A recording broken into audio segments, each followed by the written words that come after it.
खलनायक एक प्रेमकथा। लेखक प्रिया उंबरकर, वाचक स्वर सिद्धी गायकर।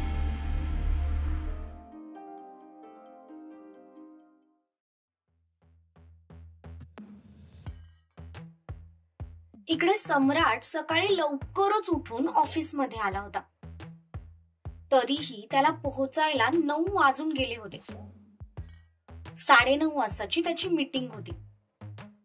त्याने ती मीटिंग अटेंड केली आणि मग रिलॅक्स त्याच्या केबिन मध्ये येऊन बसला। थोड्या वेळासाठी त्याने डोळे बंद केले आणि तो मागे खुर्चीला टेकला। पण डोळे बंद करताच त्याला अचानक तपस्याची आठवण आली। तसे त्याने डोळे उघडले। त्याने लगेच त्याचा मोबाईल काढला आणि कुणाला तरी मेसेज केला।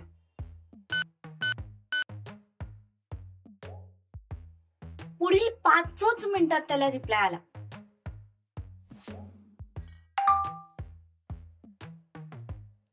मॅडम फक्त 15-20 मिनिटं बाहेर आल्या होत्या, त्यानंतर पुन्हा आत निघून गेल्या। आतमध्ये काय करतात आय डोंट नो। नक्कीच काहीतरी उद्योग करत असेल। शांत बसणं तिच्या स्वभावातच नाहीये। त्याने लगेच स्वतःचा लॅपटॉप ऑन केला।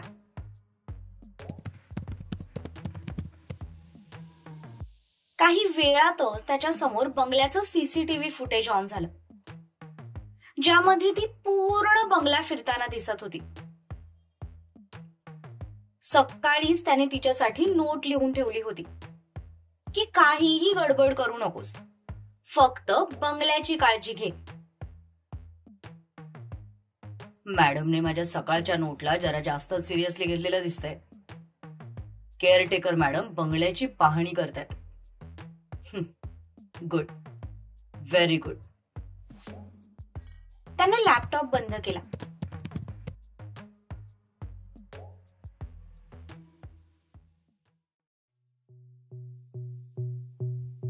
बाप रे, बंगला आहे की भूलभुलैया, संपायचं नावच घेत नाहीये। पूर्ण बंगला फिरून शेवटी ती पुन्हा खाली आली। तिने किचन मधून एक पाण्याची बॉटल घेतली आणि हॉलमधल्या सोफ्यावर येऊन बसली। तहान लागल्यामुळे तिने घटा करत अर्धी बॉटल संपवली।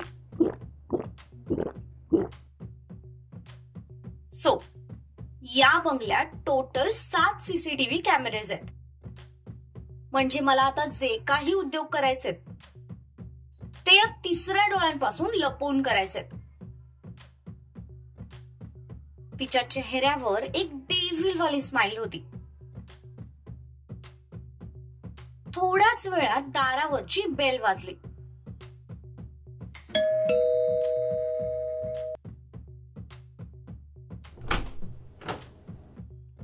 तिने जाऊन दार उघडलं तर हेमा आली होती। बरं झालं बाबा तू आलीस, लवकर काहीतरी खायला कर, मला जाम भूक लागली। फिरून फिरून एकतर तपस्याचे पाय दुखायला लागले होते, त्यात भूक पण प्रचंड लागली होती। पण काही बनवायचा त्राणही तिच्या शिल्लक राहिला नव्हता, त्यामुळे ती हेमाची वाट बघत बसली होती। ताईसाहेब, तुम्ही नका काळजी करू, मी अर्ध्या तासात स्वयंपाक करते बघा। आधी तर हेमाने दोघींसाठीही चहा बनवला आणि लगेच स्वयंपाकाला बिलगली। तपस्या तिच्या शेजारीच गप्पा मारत बसली होती। माणसांची सवय असल्यामुळे तिला एकटीला खूप बोर व्हायचं, त्यामुळे आता ती खरं तर हेमाची वाट बघायची। हेमा आल्यावरच तिचा थोडाफार का होईना विरंगुळा व्हायचा। चहा पितच तपस्या सम्राटचा विचार करत होती।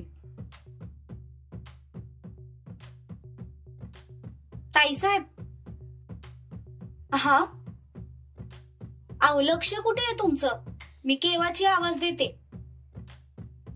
हा, ते जरा विचारत होते. बोल ना. मी म्हंटल भाजी कुठली करू, कोबी, भेंडी की मेथी? कोबी कर, मस्त डाळ टाकून. बर, ठीक आहे. हेमाने फ्रीज मधून कोबी घेतला आणि स्वच्छ धुवून कापायला सुरुवात केली. हेमा, हा ताईसाहेब, मला सांग, सम्राट सरांचा नक्की स्वभाव कसा आहे?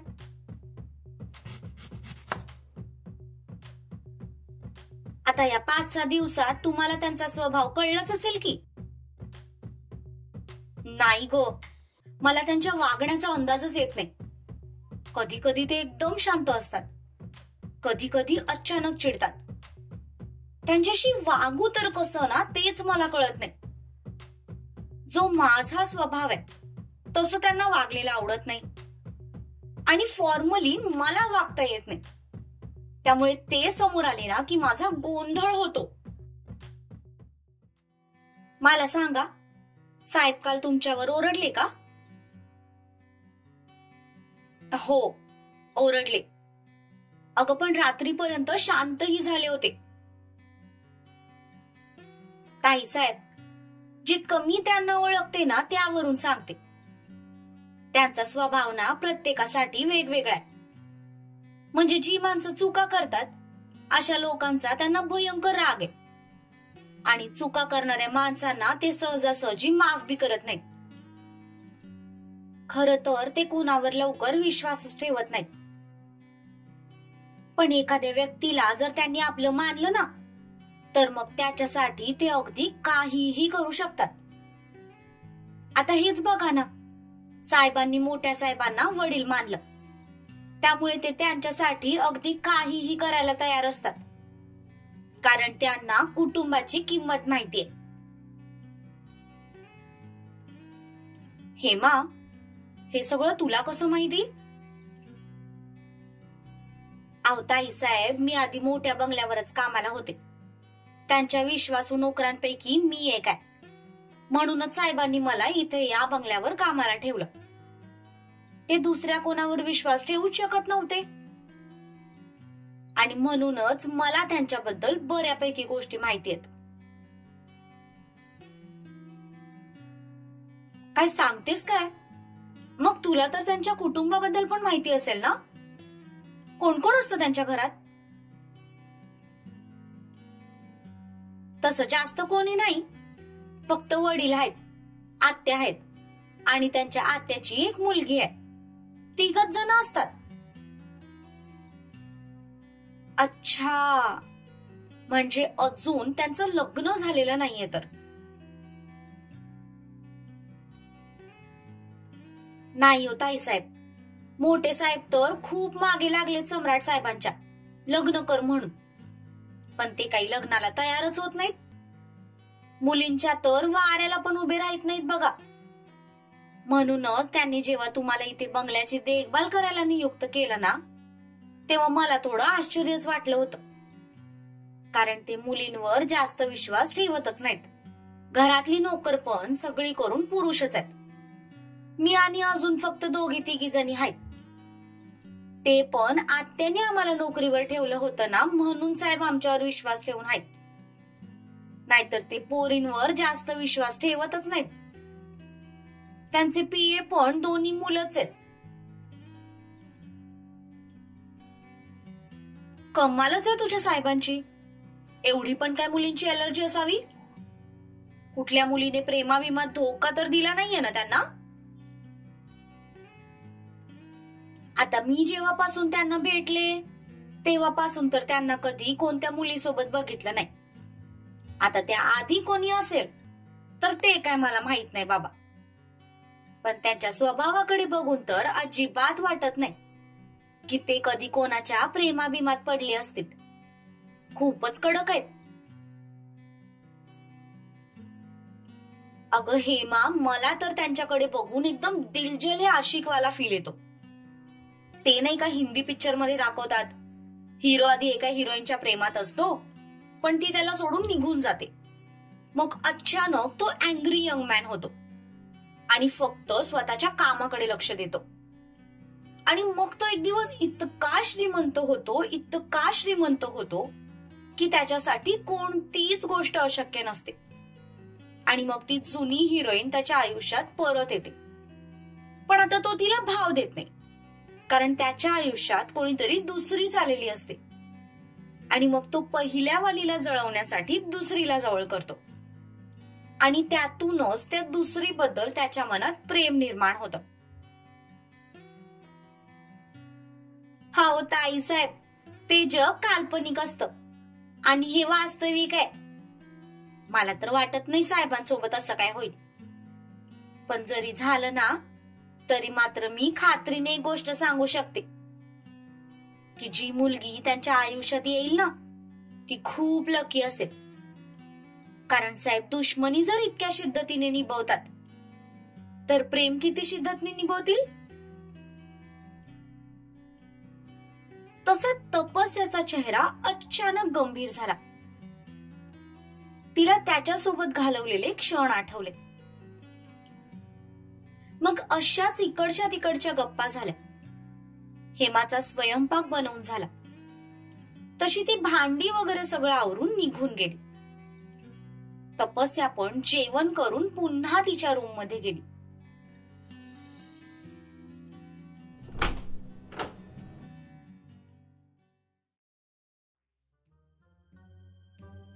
इकडे सम्राटच्या ऑफिसमध्ये, यार रवी, सम्राट सरांचं काय चालू आहे ना, मला काहीच कळत नाहीये. ज्या प्रोजेक्टसाठी त्यांनी 6 महिने घासाघीस केली, आज त्याच प्रोजेक्ट मधून ते इतक्या सहजासहजी स्वतःचं नाव कसं मागे घेऊ शकतात. तेजा रवीशी बोलत होता, पण त्याचं मात्र लक्षच नव्हतं. तो एका हातात चहाचा कप आणि दुसऱ्या हातात सँडविच घेऊन बसला होता.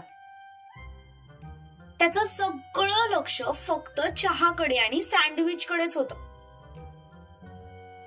तेजाने वैतागून समोर पाहिलं तर त्याला रवी आधाशासारखा खाताना दिसला. आणि ते बघून तेजा अजूनच भडकला. रव्या, मी इतक्या महत्वाच्या टॉपिकवर तुझ्याशी बोलतोय आणि तुझं लक्षच नाहीये. लक्ष आहे रे तेजा, पण ज्या टॉपिक बद्दल तू बोलतोयस ना, त्यावर बोलून काहीही फायदा होणार नाही. त्यापेक्षा म्हटलं नाश्ता तरी करून घ्यावा. एकतर सकाळी लवकर आलोय, काही खाल्लं पण नाहीये, त्यामुळे पोटात कावळे कबड्डी खेळत होते. आत्ता कुठे थोडं बरं वाटतंय. यावर मात्र तेजा काहीही बोलला नाही. डोक्याला हात लावून तो तसाच बसून राहिला. यार तेजा, या सगळ्या गडबडीत आपण एक गोष्ट तर विसरूनच गेलो. कोणती रे? अरे तेजा, पिंकीची गोष्ट. सर त्यांचे 1 लाख वसूल करण्यासाठी तिला जॉब देणार होते, पण त्यानंतर तिचा काही पत्ताच नाही. त्यांनी तिच्याबद्दल काही विचारलं पण नाही. हो रे रवी, या सगळ्या गडबडीत मी तर पिंकीला विसरूनच गेलो होतो. सरांनी तिला जॉब इंटरव्ह्यूसाठी ऑफिसमध्ये बोलवलं होतं आणि ती आली पण होती. पण मग नंतर तिचं काय झालं आता ते काय मला माहिती नाही तेजा. ती ऑफिसमध्ये तर दिसत नाही, म्हणजे तिचं सिलेक्शन झालं नसणार. तुला काय वाटतं रवी, सर एवढ्या सहजासहजी तिला सोडतील? तिच्यामुळे सरांना इतका मनस्ताप झालाय, पैसे पण गेलेत आणि 2 दिवस फुकटचे वाया पण गेलेत त्यांचे. मला नाही वाटत ते सहजासहजी तिला सोडतील. यार मला पण ना हाच प्रश्न पडलाय. त्या गाडीची जेव्हा रिपेअरिंग केली होती तेव्हा टोटल बिल काहीतरी 60 का 62 हजार आलं होतं. मग तेजा, सरांनी तिच्याकडून 1 लाख का मागितले असतील? रवी, तू सरांना ओळखत नाहीस का? कोणतीही गोष्ट असू देत, ते नेहमी व्याजा सकट वसूल करतात. अरे पण तेजा, मग त्या पिंकीचं पुढे झालं तरी काय? ऑफिसमध्ये तर ती दिसत नाही. मग नेमका कुठला जॉब दिलाय सरांनी तिला? दोघेही एकमेकांच्या तोंडाकडे बघून विचार करत होते. अचानक दोघांची पण एकाच वेळेला ट्यूब पेटली. पनवेल? हो रवी, सर बऱ्याच दिवसापासून तिथे एखादा केअरटेकर शोधत होते. आणि आजकाल सर रोज ऑफिस सुटल्यावर घरी न जाता पनवेलला जातात. हो रे तेजा, असं असूही शकतं. पण तेजा, त्या पोरीला केअरटेकर बनवणं म्हणजे स्वतःच्याच घरावर बुलडोजर फिरवून घेण्यासारखं आहे. तेही आहेच म्हणा. अरे चालती बोलती आफत आहे ती मुलगी. कोणाचीच हिंमत होत नाही या सरांसमोर तोंड उघडायची. पण रवी ती अगदी बेधडकपणे त्यांच्याशी पंगा घेते. हो ना तेजा, सरांना घाबरत पण नाही. आणि खरं सांगू काय, त्यांना अशीच बायको पाहिजे, त्यांचं तोंड बंद करणारी. तेव्हा कुठे सरांचा राग थोडा कंट्रोलमध्ये येईल. बॉस आणि लग्न, रवी हे या जन्मात तरी शक्य होईल असं मला अजिबात वाटत नाही. तेजा, प्यार बहुत बुरी बला है. जो यात अडकतो ना, त्याचं बाहेर निघणं अशक्य असतं. या रवी, जस्ट इमॅजिन, सरांचं पिंकी सोबत लग्न झालंय. कसा असेल ना तो सीन. मोठ्या साहेबांना रोज डोक्याच्या गोळ्या घेऊन झोपावं लागेल. आत्या तर रोज घराच्या मनशांतीसाठी पूजा पाठ करतील. आज्ञा दिदी तर घरी येणारच नाहीत.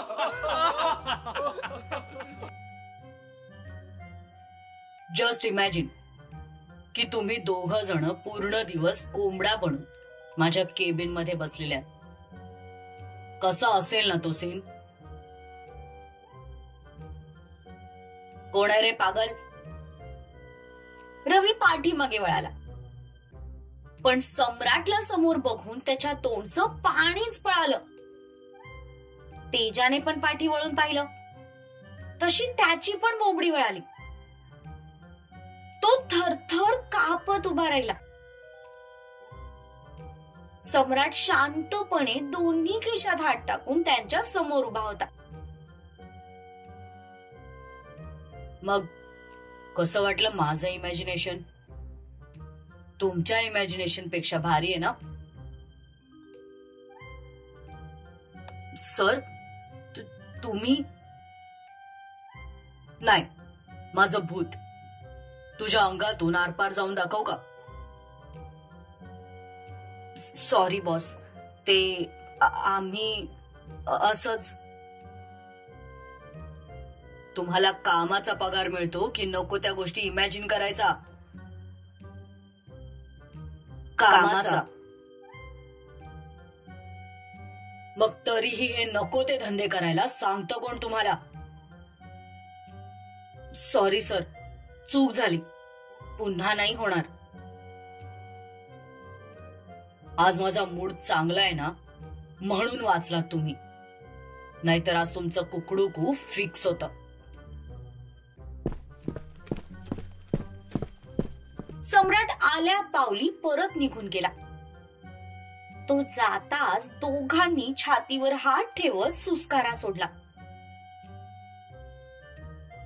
हुश, तेजा, वाचलो बाबा.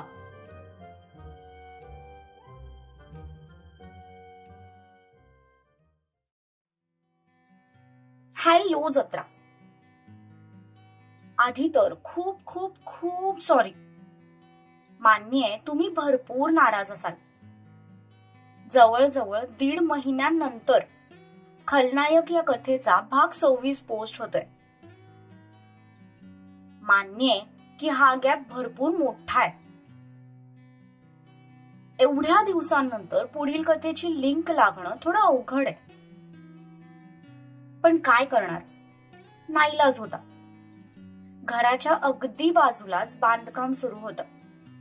रेकॉर्डिंग करणं तर शक्यच नव्हतं. जरी भाग रेकॉर्ड केले असते तरी तुम्हाला ऐकताना भरपूर डिस्टर्ब झालं असतं. प्रियाने या कथा खूप मेहनतीने लिहिल्यात आणि त्यामुळेच त्या कथा वाचताना तुम्हाला खूप मजा येते. तसंच कथा ऐकतानाही कथेचा गोडवा कुठेही हरवून जाऊ नये यासाठीच त्या डिस्टर्बन्स मध्ये कथा रेकॉर्ड केली जात नव्हती आणि म्हणूनच भाग पोस्ट होत नव्हते. तुम्हा सर्वांची गैरसोय झाली यासाठी क्षमस्व.